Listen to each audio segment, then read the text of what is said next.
Many people think of the 1960s as the beginning of the Troubles, but the Irish Republican Army's roots and activities stretch well before then.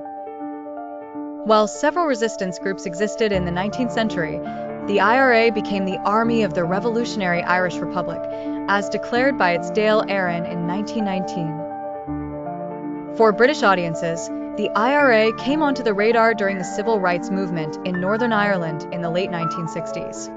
That was the first time the British media really began reporting on Northern Ireland and the IRA. Before that, British newspapers rarely covered the issue, and politicians avoided discussing it.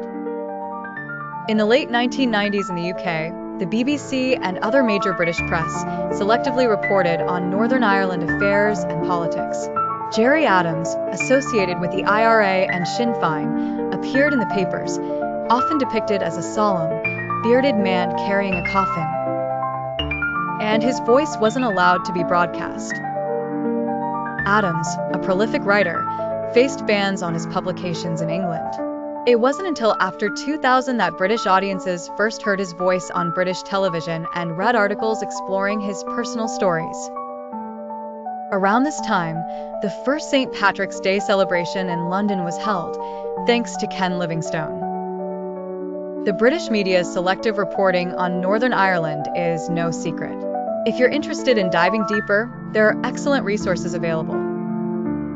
A particularly insightful read is the BBC's Irish Troubles, Television, Conflict, and Northern Ireland by Robert Savage, shedding light on the complexities of the conflict coverage.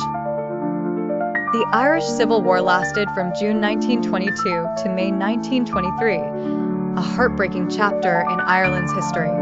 It was a conflict between the Provisional Government of Ireland, supported by the British government, and the anti-treaty Irish Republican Army over the Anglo-Irish Treaty, seen as a betrayal by some. Michael Collins, leader of the Provisional Government, was killed by anti-treaty forces.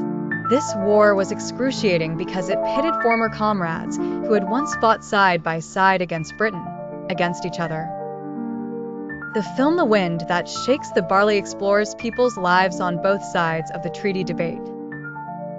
The IRA, officially founded in 1919, wasn't entirely new. It was the successor to earlier nationalist groups, like the Irish Republican Brotherhood, and grew out of the Irish Volunteers. These groups shared the same goal, freedom for Ireland, considering themselves freedom fighters and political prisoners when jailed.